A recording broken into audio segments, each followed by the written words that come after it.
The nice thing about vegans is that over 90% of them are infertile, so they won't be able to reproduce and torture any more children. It's nature punishing them for going against nature, and they don't even realize it. It will also be funny to watch the people on YouTube who promote veganism and see how their health declines. It's a live comedy show you can watch and enjoy to see the stupid people die off from heart disease and so on.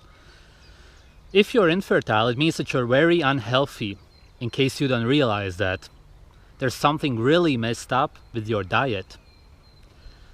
And another funny thing is that the only vegans who are able to have children are only able to because of the foods that they don't eat anymore, because they have still some saved up nutrients from the dairy, eggs and meat. It's such irony, they're such a joke. And it is fun in a way because of how brainwashed people are to actually watch them and not realize why they are getting sick.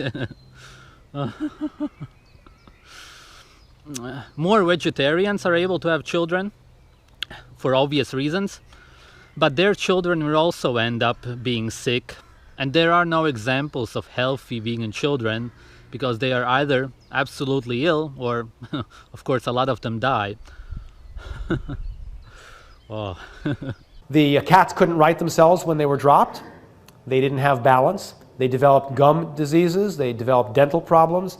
Their offspring became less and less and less healthy. And we are actually a big Pottinger cat study.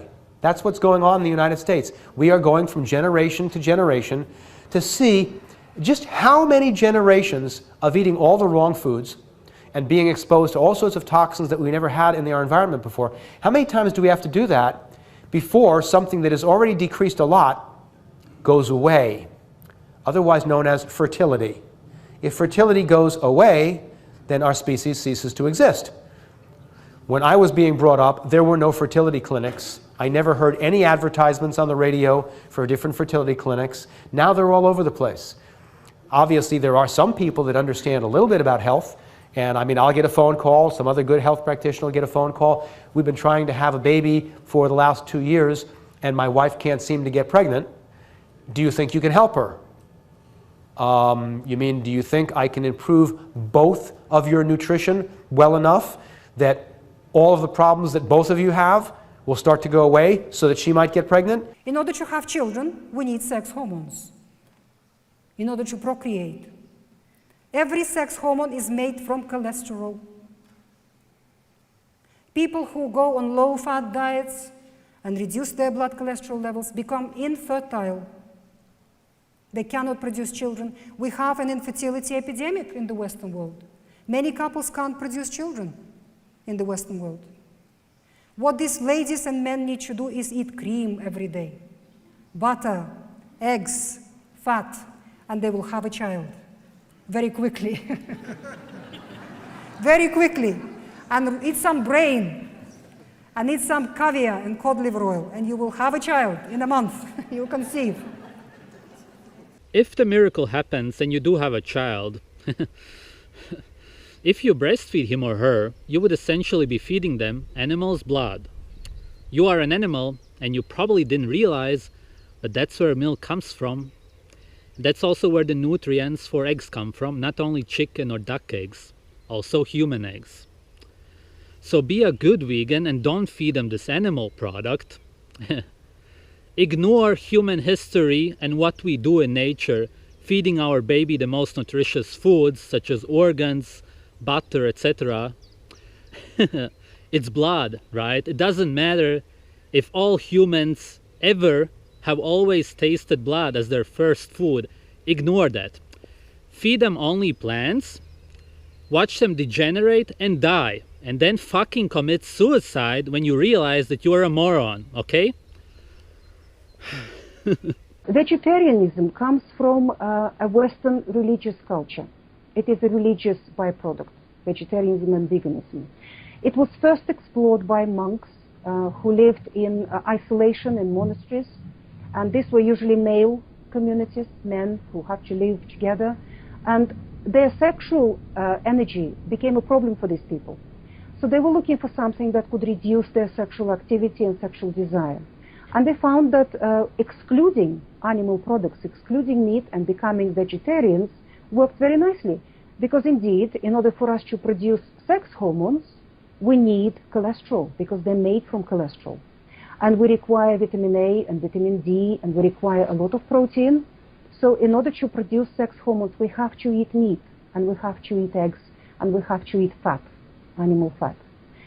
So if you don't want to produce sex hormones, if you want to be infertile, and if you don't want to have any sexual desire, then the vegan diet is the right diet to follow. And yes, and that's what these monks have found, and that's what become their practice. Then in the 1800s, there was a group of religious people, they were Puritans. At the center of that group was Kellogg, Mr. Kellogg, the founder of Kellogg Cornflakes. That's where the whole thing comes from. He was a Puritan, quite an extreme Puritan. Puritans believed that all activity, sexual activity or intimacy between a man and a woman is immoral and against God and should be greatly discouraged. So in order to do that, in order to get rid of sexual urges, the way they put it, they have studied the diets of these monks in isolated monasteries and communities and adopted that diet. And they wrote some very compelling books and compelling articles and started evangelizing this way of life to people in order to reduce sexual urges and sexual activity. So that's where, and that's where the vegetarian diet was born for the first time, and the vegan diet was born. That is the history of vegetarianism in human society. That's where it's coming from. So if you want to reduce your sexual activity, if you don't want to produce children, and if you don't want to have any sexual energy at all, then perhaps the vegan diet is the right diet for you to follow. But if you want to have a normal life and belong to this world and have a family and have children, then do not follow that kind of diet. I will link you to some cases of children and babies getting sick and dying because of their vegan and vegetarian parents. One case is where the parents fed the baby apple juice. I understand that vegans in general don't understand anything about nutrition, but what did they expect to happen? Apples, if they are raw, are sugar and also the enzymes.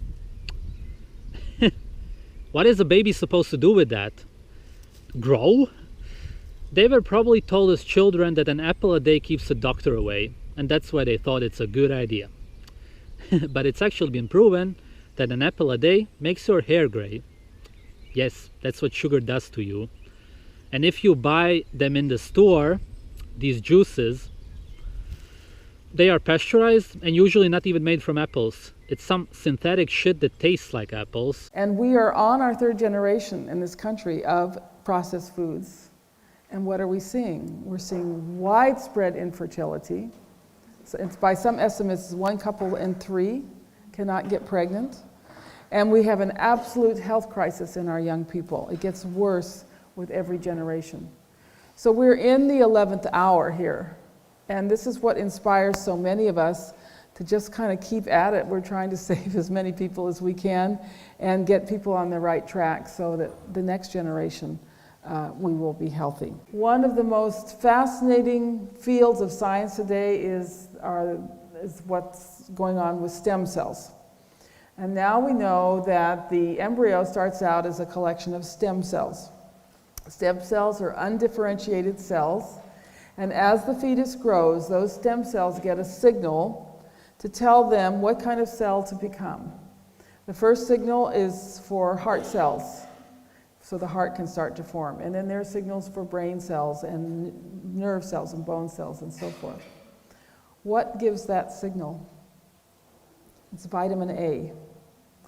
Vitamin A is the concert master of fetal development. And contrary to what we're being told, vitamin A is critical for normal growth of the fetus and prevention of birth defects. Now, a woman may say, well, I'll wait till I'm pregnant to start eating healthy, okay? By the time you know you're pregnant, which at the earliest is 3 weeks, that heart has already started to form.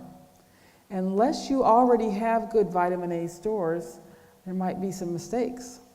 There might be a malformation in the heart, or maybe it doesn't form at all and she has a miscarriage. Now, up to the Second World War, the doctors, imagine this, the doctors told people to eat liver once a week because this is what protected you against anemia. And what they didn't realize was liver is the most nutrient-dense food out there, and they were really recommending liver for pregnant women. Now, our pregnant women are told not to eat liver. There's lots on the internet about how the doctors warned women not to eat liver. And one thing he noticed was in these traditional cultures, he rarely heard a baby cry, only when the child had hurt itself. But he never heard, children crying and crying. And the women gave birth to their babies with great ease. Typically, a mother gave birth to her baby at night when her husband was asleep, and when he woke up in the morning, she introduced him to the new baby. Another case is where the parents fed them wheatgrass, coconut water, and quote-unquote milk from almonds. Humans in general have a problem digesting plants. What is a baby supposed to do with wheatgrass? You actually gotta get so mentally ill from the vegan diet because of a lack of cholesterol, etc., that you believe that it's a good idea to do that. People don't understand this, that the diet made them this fucked up. Coconut water is also just sugar. It's a processed food. Whoa, what do they expect? And milk from almonds, that has nothing to do with milk. This is a New World Order propaganda for you not to drink real milk anymore. Soy milk, fuck off. Then there's also cases of Seventh-day Adventists, also some fucked up people. And in one case, this is obvious, the child refused to eat vegetables. Of course! Who the fuck likes vegetables? They taste and smell terrible. No human likes them. We only get brainwashed to eat them. Oh. And then they gave them meat, and some of the children who didn't die actually got well. And then they realized, oh fuck, we were wrong.